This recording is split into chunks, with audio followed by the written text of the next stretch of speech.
Welcome to the Sunday afternoon show with me, Lucy Marskell. I hope you're having a great Sunday and a weekend. It's been a really good one, and it's so good to have you here. Well, I just wanted to say to you that this is going to be a new segment which is called Life and Lyrics. That is, I'm going to be talking to some very special guests and also playing four of their favourite songs that really mean a lot to them in their life. So this week, I've got an incredible presenter. You might have heard of him. I'm talking to Matt Dick. Matt Dick is the presenter for our Friday night show for sports. So anything through the sporting action, whether that's football, whether that is F1 or cricket, whatever it is, he is the place to be because you're going to hear all the scores and everything that's going on. So Matt, welcome. How you doing?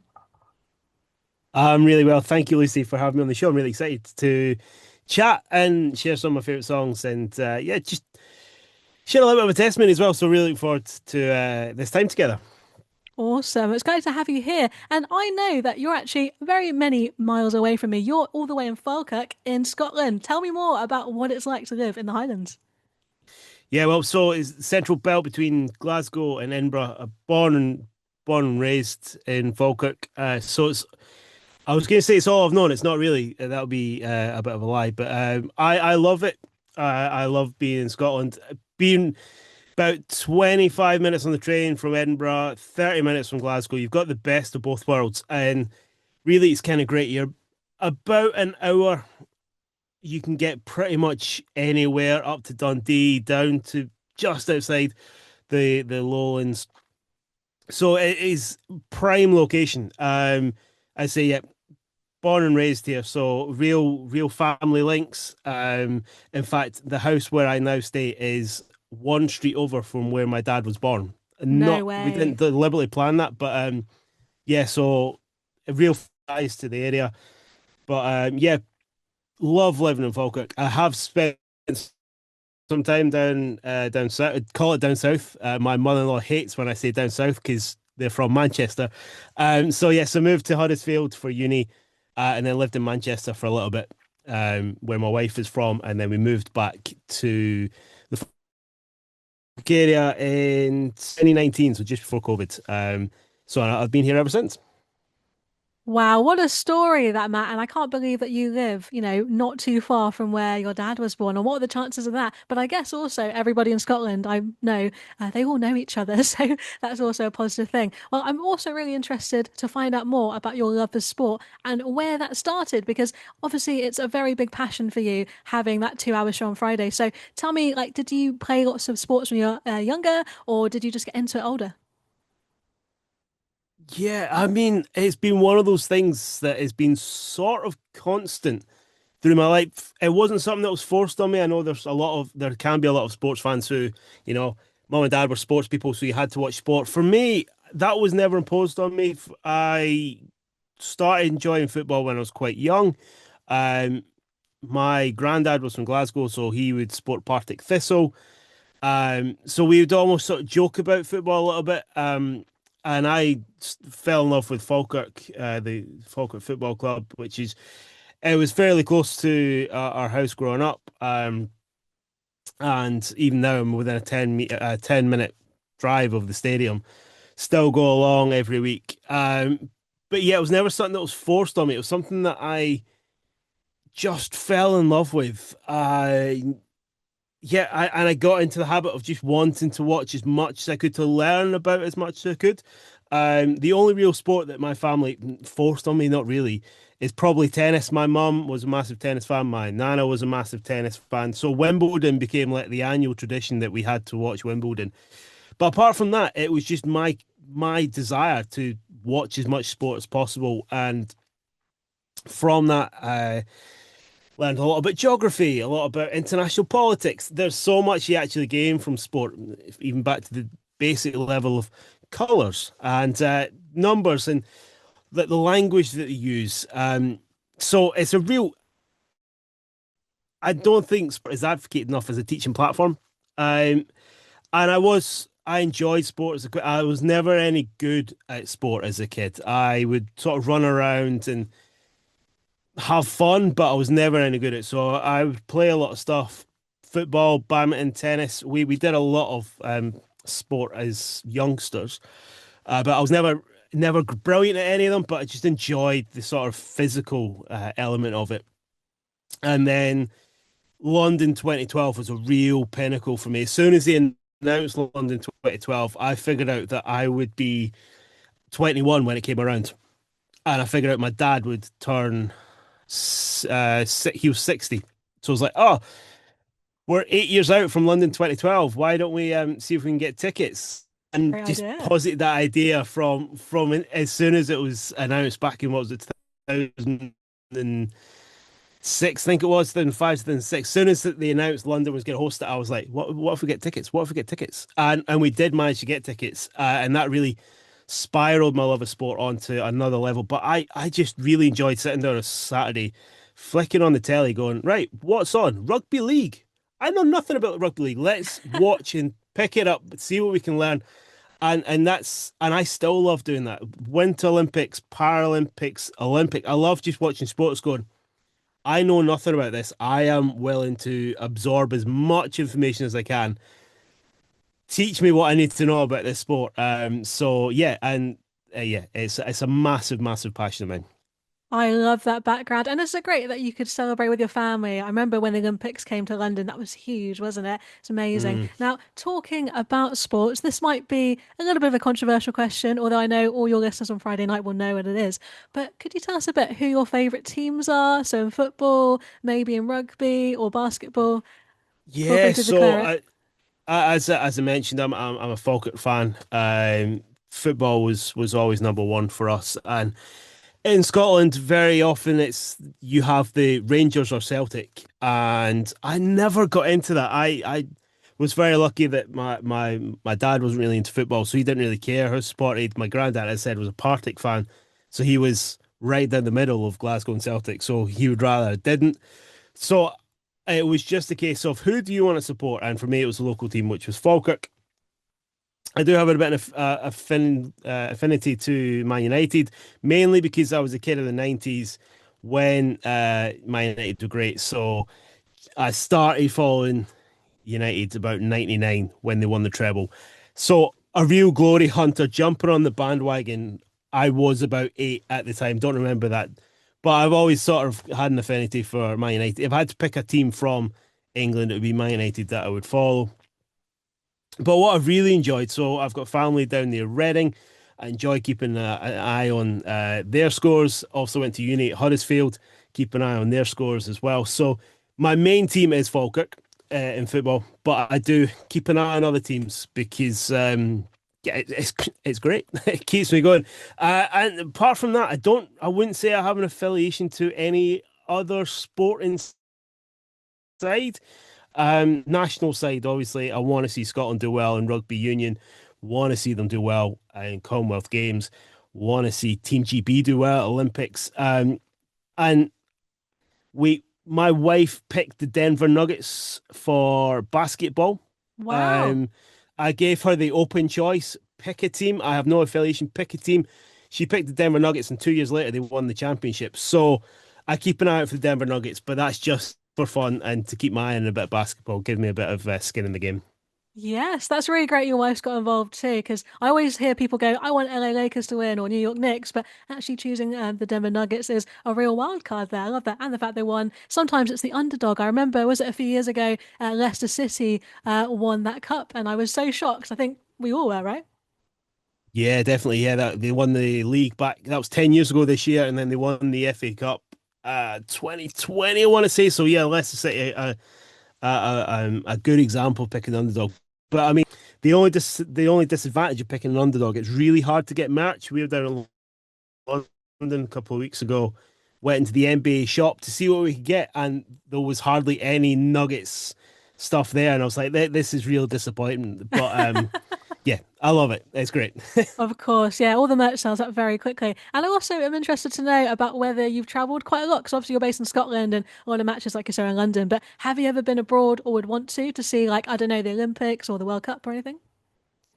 Oh, that would be the dream to get abroad. So the World Cup is recently been on. Two of my mates went out to the States to watch games with their families. And Lucky. when they said they were going to do it, I was like, that's mental, boys. Like, A, expensive wise, but like I just wouldn't catch it. But watching them and their stories on social media, I'm like, oh, that would be incredible to be part of the Tartan Army. But yeah, if it was possible, I would love to go to Olympics. I would love to experience a World Cup as well now. Yeah, I would love to. I would love to travel to go to see sport, but it's not always the cheapest thing to do. So unfortunately, sensible head does have to kick in. But yeah, that would be great. Definitely. Again, if money was no object, you'd be there in a jiffy, which I totally get. I think, is it the next Olympics is going to be in LA, if I got that right? In LA? Yeah, LA's the next one. So I think just based on what happened at the World Cup, I think that possibly might be outside the price range. But they are talking about maybe bringing it back to London, possibly back to the UK. So if they did, I would be straight in the queue for tickets. Definitely.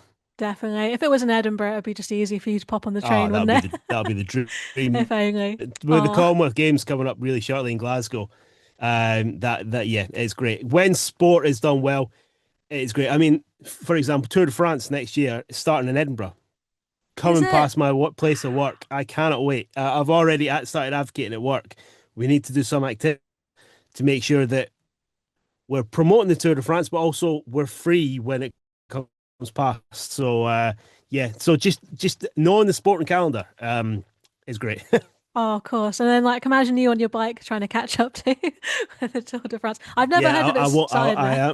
am. I'm a spectator. I'm definitely a spectator, not a cyclist, not a runner. I am a fan rather than a participant. Oh, fair play. I was going to invite you to our, bicycle ride from John O'Groats then, but probably not going to happen today. I would happily be in the support vehicle, but I've always wanted to challenge myself to do it, but I just know that I couldn't. That's fair play. I think it's more fun having your show and commenting on it rather than doing it. I think I'd be Yep. exhausted. Yep. Well, it's really good to know a bit about the sports background. I love your passion there, Matt. And, today we're here to talk about the songs that have really, been an impact in your life. And I know you've given me a whole list of them, which is great. So the first one, I hope I'm saying this right, is Codaline or Codaline with The One. Could you tell us more about what they, sing and why it's important to you? Yeah. So I always say Coraline. I don't know if that's right. I always say Coraline. So this song, it was the first dance at my wedding. It was one of the so this song came out a couple of weeks after my wife and I got together. Um, and yeah, we loved it. I was often singing it in the car to her, and it's dead cheesy, dead romantic, I suppose. But yeah, when I had to pick songs that are significant in my life, Coraline, first dance at our wedding, it was a no-brainer. That's wonderful. And before I play the song, could you give us a little quick tip into how you met your wife, if that's not too nosy to ask? Yeah, no, so it was all through CU at uni. We were on the commit. Well, I was a small group leader. She was in the group, and then we served on the committee at Christian Union in Huddersfield together. Um, and yeah, that's how we met, and it's just sort of spiraled from there, which is amazing. We've now got a wee boy as well, second on the way later on in the year. So yeah, absolutely love being married to my wife, and I love being a dad as well. So all good things came from the Christian Union back in Huddersfield.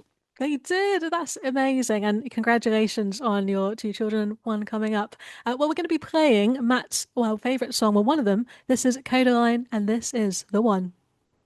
Welcome back Great. to the Sunday afternoon show with me, Lucy Marskell. We are enjoying our first ever episode of Life and Lyrics, where I talk to a special guest, including a lot of my colleagues here at Konnect Radio, about the songs that they love and what it means to them and their story. And I've got Matt Dick here. He presents the Friday night sport show, where you can find out all the sporting action and scores going on around the world. Well, we've just played Codaline, the one, because that was important to him, and it was part of his first dance at his wedding, which is really wonderful. Well, Matt, I'm really interested to know, you talking about uni before we played that song, you were studying broadcast journalism. Tell us more about how you got into that. Yeah, so interestingly, it goes back to London 2012. I I was there on Super Saturday, which is always it sounds like quite a flex. We were watching the water polo. Okay. So it's not quite the flex that it sounds. So obviously Super Saturday we had Mo Farah, Jessica Ennis Hill, and Greg Rutherford all winning golds within I think it was within an hour and a half of each other. It was a massive day for British sport. and me, my dad, and my brother were watching water polo just across the way. In fact, we popped into the shop on site as one of the goals was won. I think the second one, we heard the roar from the stadium go up, and I just remember walking out the stadium and said to my dad, "I want to be involved in this. This is what I want to do. This atmosphere is incredible. I want to write about sport. I want to be at the best events in the world, reporting on it. This is what I want to do." And Dad was like, "Great, let's see what there is there." Um, Search what opportunities in Scotland. Um, my mate was at one of the universities that was flagged up, and he said, "I found it a bit of a tough transition, so maybe look elsewhere." And that's when I looked at Huddersfield.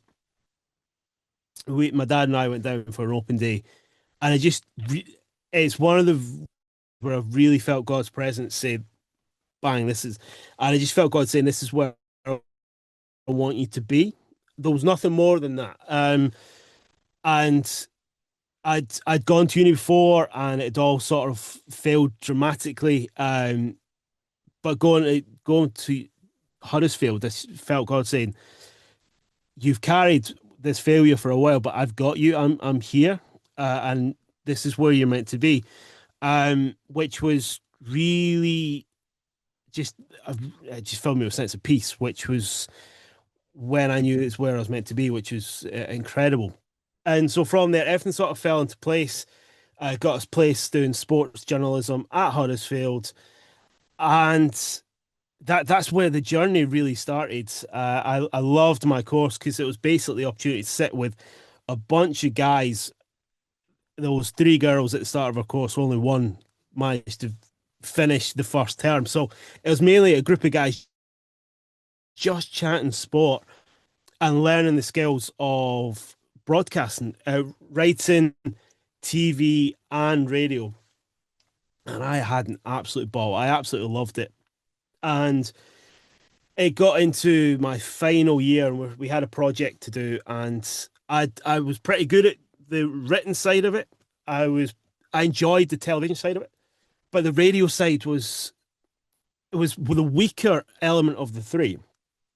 But I just had I was like, I want to get better at radio to increase my chances of employment after uni. So to I really want to try my hand at radio. So I spoke to the head of the broadcast journalism department, who got to know really well. He was one of my personal tutors, and he was also a Christian. And it was just God putting the right people in the right place at the right time. And he was like, "Oh, I know of a Christian radio station that's in Dewsbury, which was a 15-minute drive away." He was like, "I know you've got a car. I'll put you in touch with Steve. Why don't we see if you can get a placement there?" When I got a placement at Branch FM, met Steve, and built up the skills of broadcasting from this local radio station that gave me I went in, they were like, "Look, nobody does sport. If you want to do it, we've had people from the uni before. We know what we can do. You know your skills. Here's the opportunity. Have a go." And so I ended up doing a half-hour show pretty much like 3 weeks after I went to go meet them. Half-hour show every week. Built enough for my project, that for my final year project. In fact, I had way too much material for my final year project, but I had that experience of broadcasting weekly, and from there it sort of snowballed.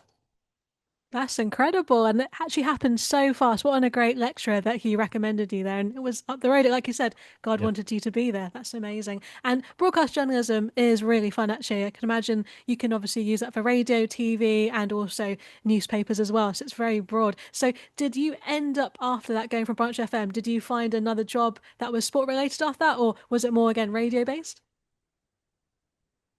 So it's interesting. After university, as soon as just before I graduated, I was unsure where to go. I was like, I really enjoyed the radio stuff, but it's like it would be voluntary if I want to take it on. Um, but we went down to a festival down in Cornwall called Creation Fest. So like, we're going to do a live broadcast from here. Um, would you can drive? Would you be willing to take the other two members of the team down with the equipment and just do some editing, maybe do a little bit of chat. I was like, yes, yes, please. Like 3 hour show every day where you want me to go interview. Yes, please. Let's have so for me, Creation Fest is really important. Because that's where I really got the sense of outside broadcasting. Um and what turned into, oh, cause you got a couple of interviews, a couple of bits of editing. Actually turned out by the end of the week, I was hosting by the Thursday, Friday, I was hosting a show because Barney, the main presenter, was off getting interviews. It turned into just this incredible thing that was just bizarre. Like we were podcasting from a cowshed. So 51 weeks of the year, it was a cowshed. Still had the milking machine behind us. And for this week, it became a temporary radio station, a radio studio. That's It was unique, isn't it? bizarre, but we're having all these guests come on. Yeah, all these musicians from around the world come in. We'd have a 15-minute chat. They go out. I'm like, it was bonkers and bizarre. Like but it was incredible. And from then I was like, this is radio where I want to be. This is what I want to do. If it's sport related or not, I want to do radio. So I came back up from Creation Fest back up to Huddersfield and really struggled to find a job. So I ended up working in a school to learn support, which was really, really difficult. It was a really challenging school, and also a bit of a culture shock for me. But God was in it, and I was at the school 4 months, and then the job at UCB came up, and then got the job in radio full time. Oh, So it was a congratulations. Wow. difficult 4 months, but a really important part of forming a bit of character for me. So yeah, it's sort of happened like that, and I look back at Creation Fest and go, that was really important to me, and it sort of ties into. So I was talking about Creation Fest, and one of the songs that I've chosen, which is Leland's "Lion and the Lamb." Leland were there, and they performed. It was incredible. We didn't get the opportunity to interview them, which was a real shame. But again, it was one of those moments where I really felt God speaking to me. Had a bit of, I don't want to say vision because I haven't had any of the visions, but I mean, God spoke to me through the Holy Spirit. And it was of me standing on a rock and waves battering into this rock, and I was there, and God was with me, and He was like, through the journey, I am with you. And so, the Lion and the Lamb has become a real important song in my life because of that moment, because of Creation Fest and what happened afterwards as well. Just seeing God's faithfulness through it. So I've jumped ahead to sort of previewing the second song, but it was part because of my time at Creation Fest, because of God's faithfulness through the uncertainty of what comes next after the joy of uni, to go from a job that was really, really challenging, and then God's faithfulness to leading to the job at UCB.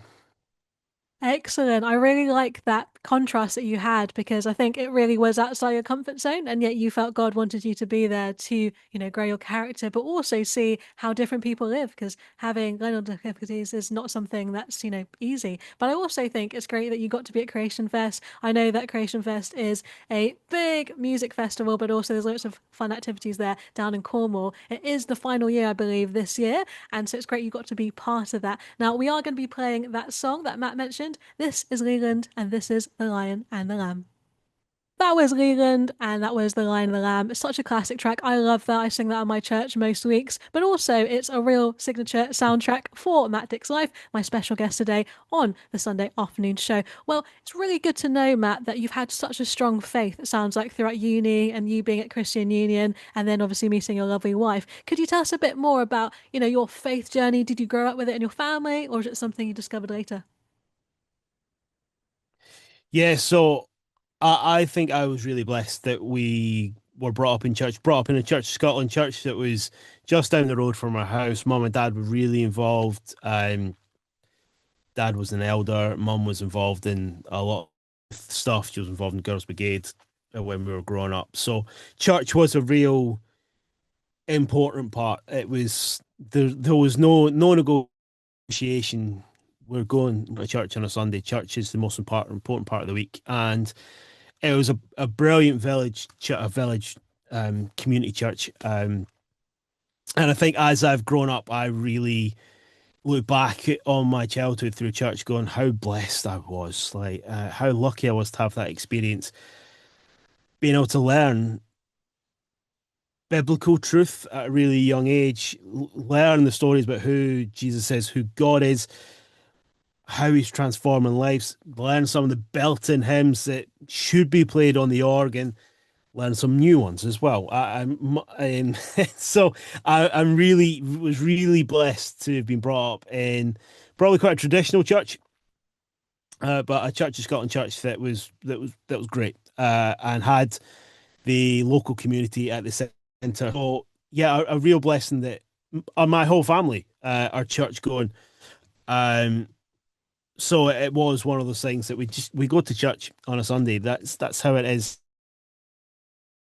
And I think it helps. My mates came along to church as well, which so it just became natural. And then Boys Brigade became a big part of life.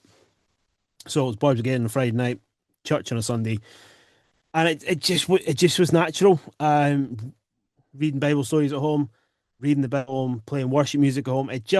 Though it wasn't forced. It just that was the way of life, and I think I didn't know any different, and I'm quite glad I didn't. And it wasn't until I got to my teenage years that I discovered, oh, you can have a lie in on a Sunday. You get up for match of the day, 7:30 till 9 o'clock, then go back to bed You and have a can. line. But our youth group used to meet after church, so 12:30. So I would normally have a line, miss church, but then walk down for the youth group at 12:30. So knowing that church was really important was always something that was drummed in. In fact, when I went to uni first time around, I was in Dundee, and I never found a church that I could fit into, and I really struggled with it. And I'm not saying I failed uni because I didn't get into church. That's not what I'm saying. But sometimes I do wonder if I had that sort of bedrock and people supporting me, things have been different.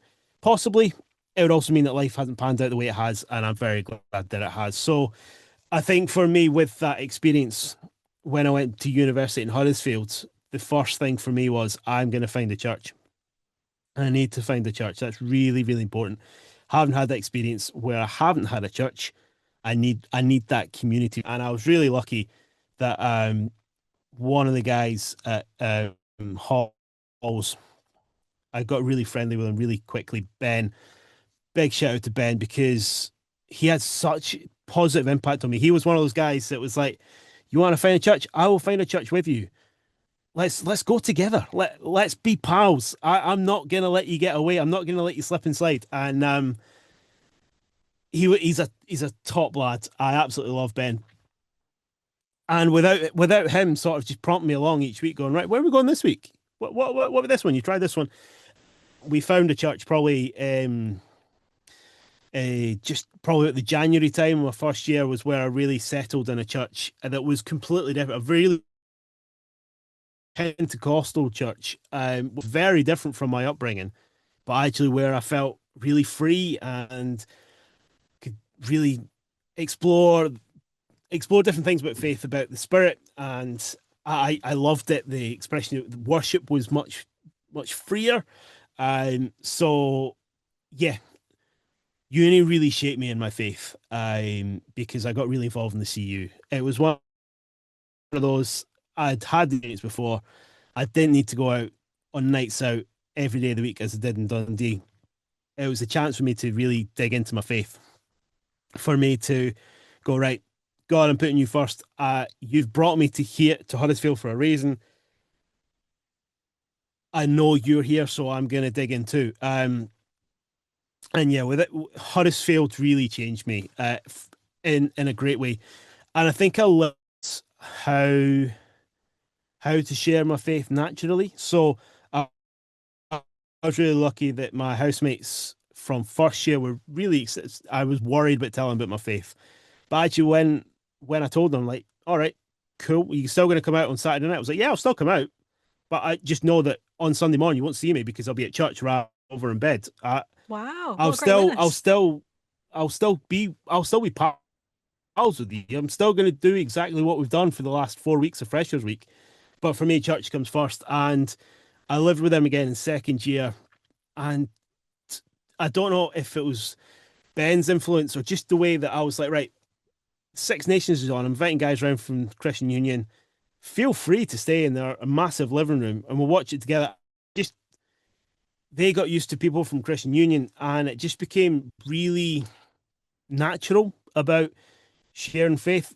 Like I didn't feel it was like hammering right. This is the Bible we believe. Otherwise, we can't be friends. It just became really natural. That when it came to me getting baptized, I was like, lads, I'm gonna get baptized. It's gonna be weird. I know none of you have really been to church, but I would really love you to come. And all of them did. Then the following week, me and Ben did a meal. We're like, right, I'm gonna cook. Ben's gonna help because I'm not a great cook. But let's sit down together, have some food, and if you've got any questions from what you've seen at the baptism, what you heard in the sermon, about faith, let's sit and have a chat. Like, let's just do it. We're all mates. Let's not make it a big thing. If you want to do it one to one, we can do, but let's just be natural. And that was really refreshing for me. It was something I never really done before in my faith journey. So yeah, Huddersfield was a massive positive turning point for my faith because it really encouraged me just to be natural, but to speak up about it. Um, and I learned that not everybody had had the same experience with me going to church growing up, or maybe had a negative experience growing up. Um, but that was okay because God was working through me. It wasn't me having to think of ways to evangelize. It was just me being natural and God open up the doors and using his platform through me to bring him glory. So yeah, uni was great because it really shaped me in my faith. Doing outreach stuff was really eye opening and really, really enjoyable. Like telling people about God can be really enjoyable, can be It can tough, be.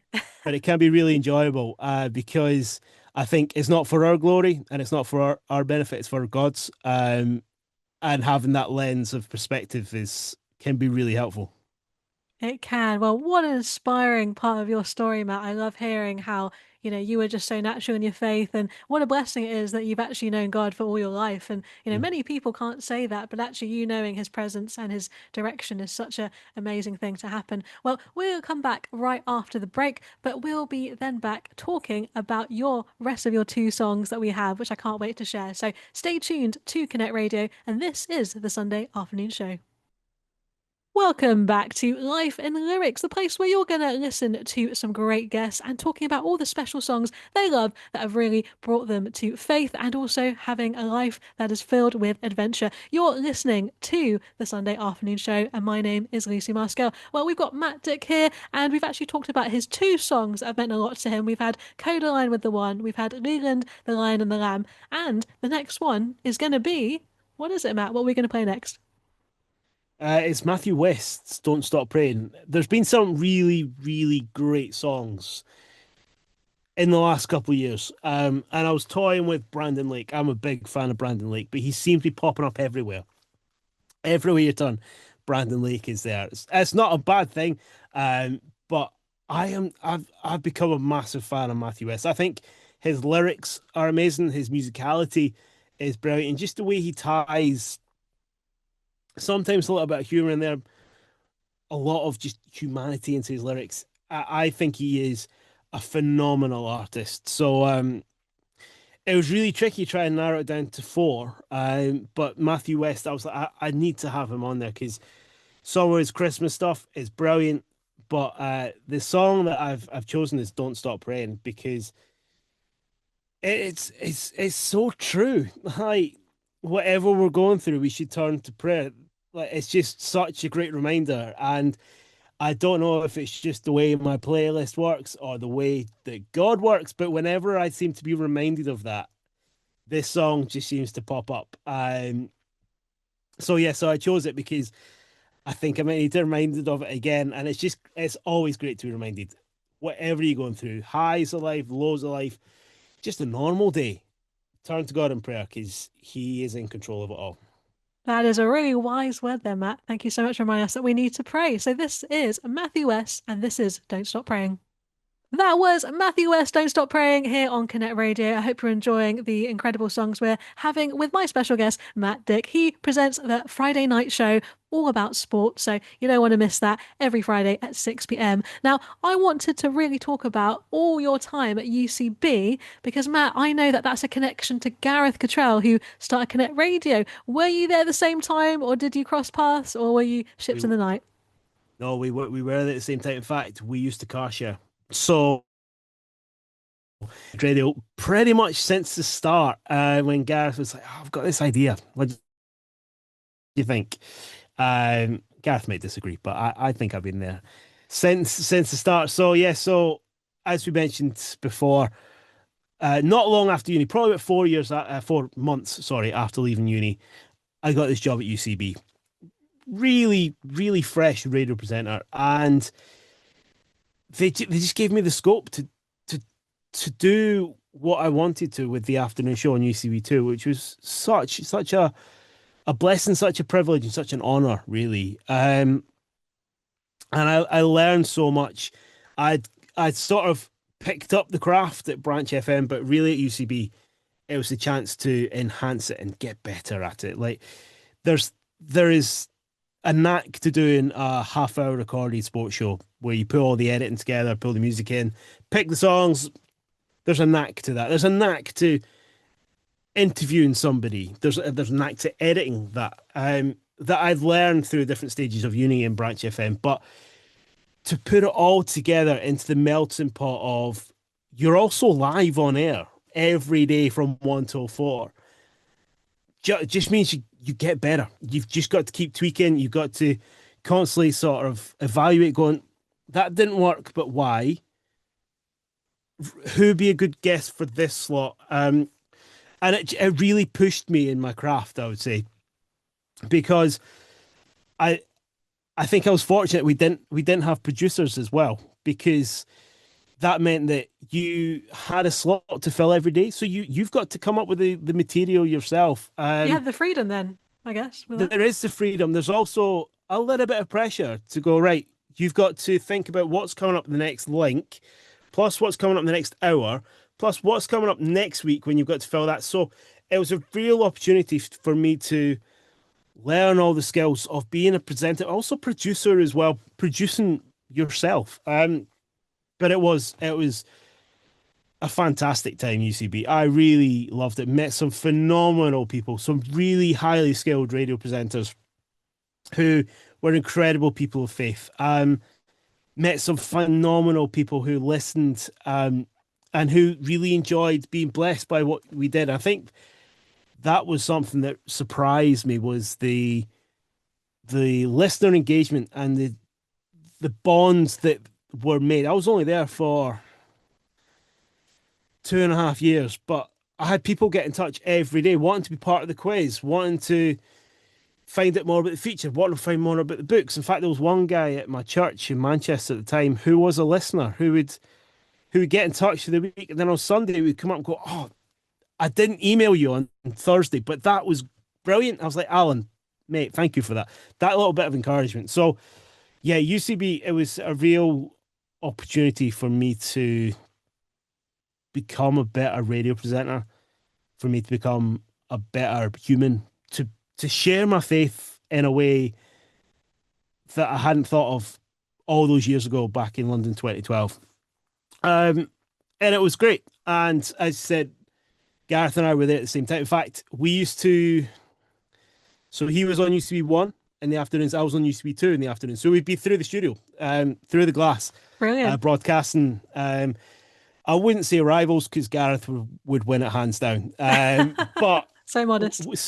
but we built that rapport. We would travel down because he lived in Manchester. We lived quite close to each other, so we would share the traveling, up and down the M6 to Stoke. So we got to know each other really well. And I'm really grateful for that time with Gareth, because it was just having somebody just to bounce off that was work, but also Gareth's Gareth. Like he's a great guy. He is legend. So yeah, it was a real great time at UCB. Um, yeah, and a real opportunity for me to really hone my skill as a presenter and a producer. That's wonderful. I think UCB, like you said, has blessed so many people because I think it's the oldest actual Christian radio station in the UK. And I know that I was blessed by it. I kind of was introduced to Christianity a little bit through what they do with Word for You Today and all their Mm, other materials. So I am really thankful for them. And it's so cool that you actually met Gareth, and that's a connection to how you got onto Konnect Radio, which is yeah. amazing. Now, when it comes to UCB and things, like were there any particular songs that you loved to play, or was it more just like you liked everything? Because there's so much music on their system, you know? Yeah, I think I enjoyed everything. I was on USP2, which is more worship focus station. I enjoyed everything really. There was some song, especially at Christmas time, a lot of the good songs went on UCB1, a lot of the more traditional ones went on UCB2. So Christmas was a bit of a oh, by like third week of December, you're like, oh, these hymns again. Great song. You've got to be a bit manipulate your feelings a little bit. But yeah, no, I loved my time at UCB. And the opportunities it gave me, like I actually managed to come back up the road and do an outside broadcast from the Falkirk Stadium That's fun. because one of the Graham offshoots, can't Franklin, it might have been, I can't remember which one it was, but they were at the stadium, and I was like, look, you want to pay for accommodation because I'll stay at mum and dad's. I just need like petrol to get back up the roads, and Cool. I'll produce a show. And they're like, yeah, go for it. We'll do it as a bank holiday special, which was really great. And meeting people. I had Governor B in the studio.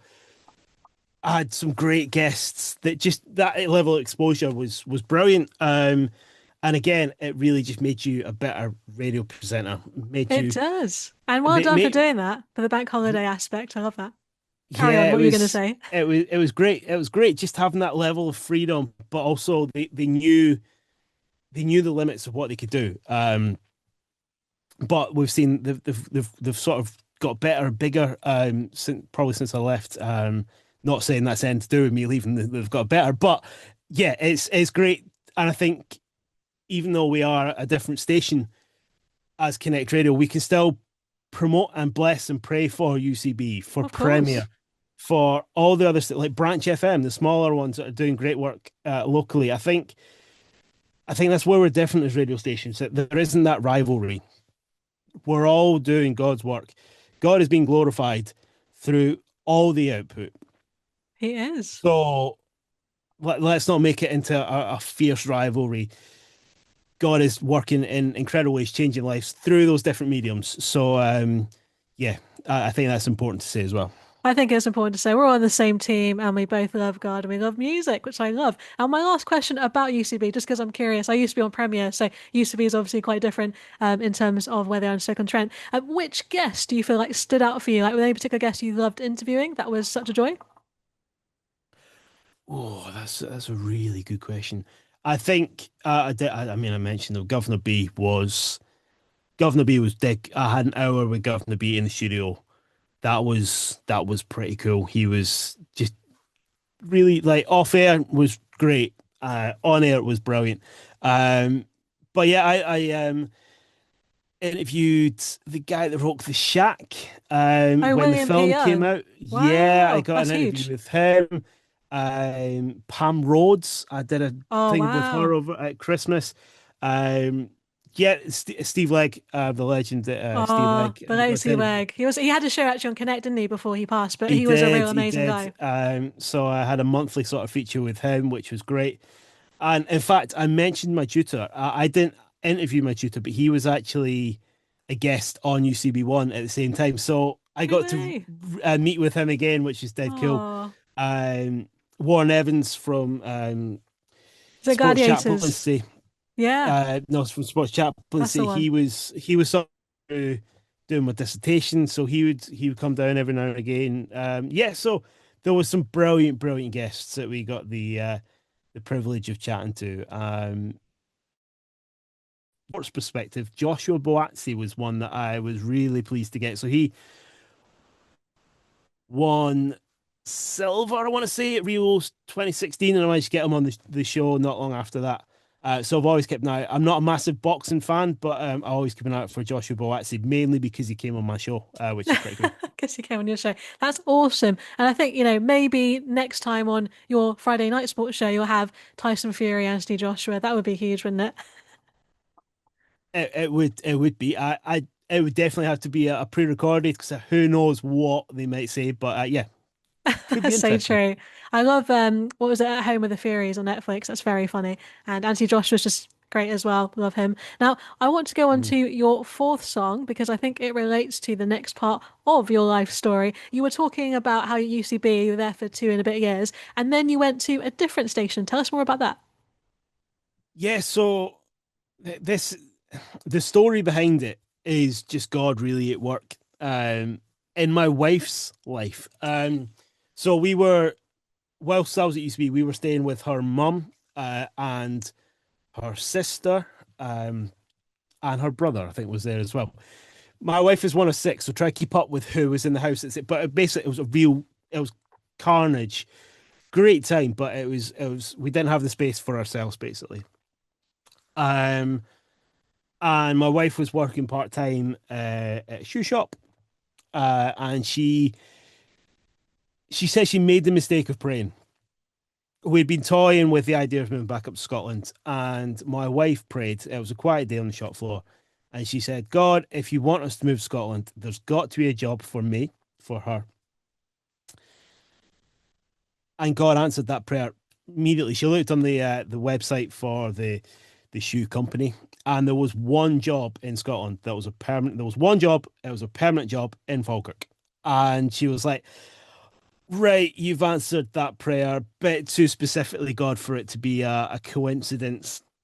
She applied for it. She didn't get it. Then she did get it. It was one of those weird sort of but so she got the job in Falkirk, and so we're like, right, this is obviously God calling me back home, and that's why I left UCB. It wasn't because I wanted to.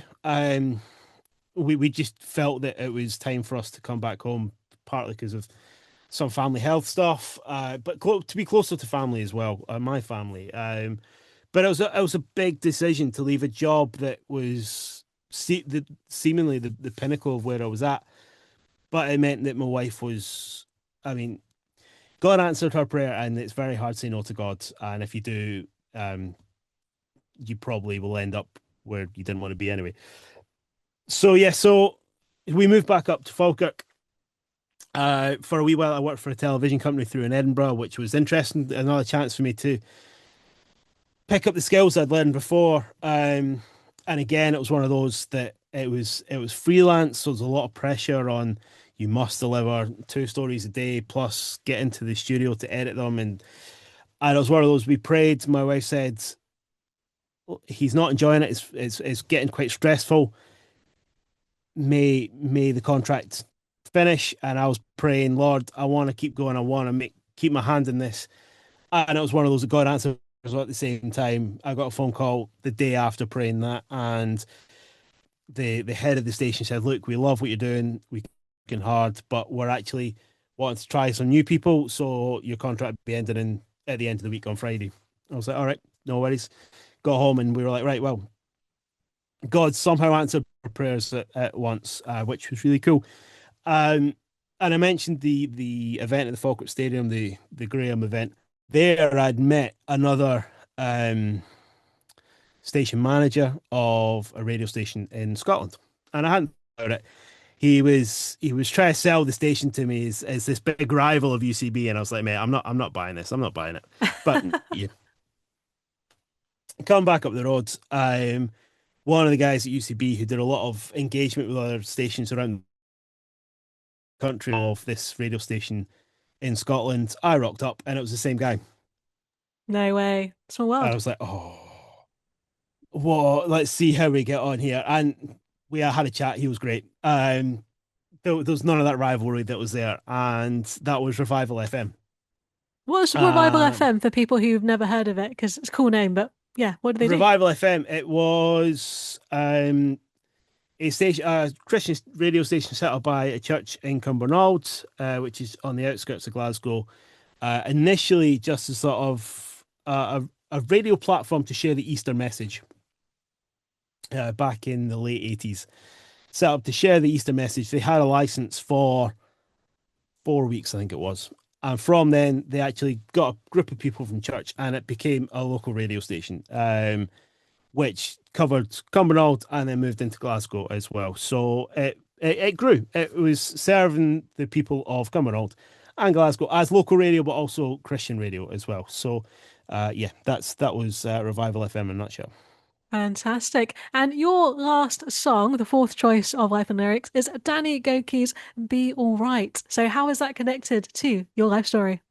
Yeah, so things took a bit of a turn at Revival. I think I was there for a couple of years, and things took a bit of a turn, and unfortunately, the station actually had to close.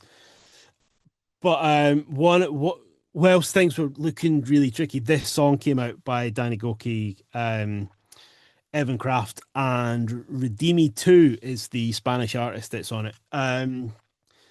And Dave, station manager, and I were just really praying, like, God, you're in this. It doesn't look good, but everything's going to be all right. You've got the whole world in your hands. It's going to be all right. And it became a bit of a song that we would turn to. Things were really tough once the station closed. Both of us really struggled, but we'd just text the song to each other, going, "Look, he's got the whole world in his hand. It's gonna be all right." And it was at that stage where there was quite a bit of Spanish influence on music. I think Despacito by Justin Bieber came out a couple of years before, but there was a phase where a lot of songs had to have a bit of Spanish in it to make it a good song. Yeah, I remember And that. this sort of caught the tailwind of it. But I think it's a great song. It's a great song. It's got some great lyrics and great reminder as well that whatever you're going through, it's going to be all right. It might not pan out as you think, as you planned, but God's got it in his hands. He knows what's going on. He's got the bigger picture. He's won the victory already. What's going on might be really tricky, but it's gonna be all right. And that's what I really love about this song. Thank you so much, Matt. That was a great intro and how it's related to that aspect of your life. So this is Danny Goki, and this is Be All Right. Stay tuned to Konnect Radio. Welcome back to the last part of my Sunday afternoon show. It's me, Lucy Marskell, here with my fantastic other colleague. This is Matt Dick for the Friday night sports show. Now, before we go, Matt, I really wanted to just ask you a bit about your show. There'll be people listening into mine who don't always listen on a Friday. So tell us what it's about and why they should tune in. Yeah, so it kind of does what it says on the tin. It's a Friday night sports show where we basically talk sport. It's a sort of whistle stop tour of what's been going on in the world that week. We try and pick up on a big topic, look at what's going on in the world of football. At the moment, as we record, it's quite great. The World Cup's going on. We've got Wimbledon. There's a lot of sport going on at the moment. It's not always that sort of frenetic, but yeah, it's a whistle stop tour looking at what has happened in the world of sport. Trying picking out different things. I would love it to develop into a sort of opportunity for Christian sports stars to come on. That hasn't quite worked out yet, but that would be the ultimate dream. But yeah, to look at some of the bigger pictures of the world of sport, sometimes through a Christian perspective, often it's just chatting about what's going on, what fixtures to look forward to at the weekend. So it does what it says on the tin. The Friday night sports show is the sports show looking ahead to what's going on that weekend on the Friday night. Awesome. I love it, Matt. Well, thank you so much for, introducing your story to the nation. It's been really great to hear your four songs that you played. And for anybody who's just tuned in, that's Codaline, Leland, Matthew West, and Danny Goki. Some great songs there. And thank you so much for being part of Life and Lyrics. Thanks for having me. Awesome. Have a wonderful day, Matt. Thank you so much.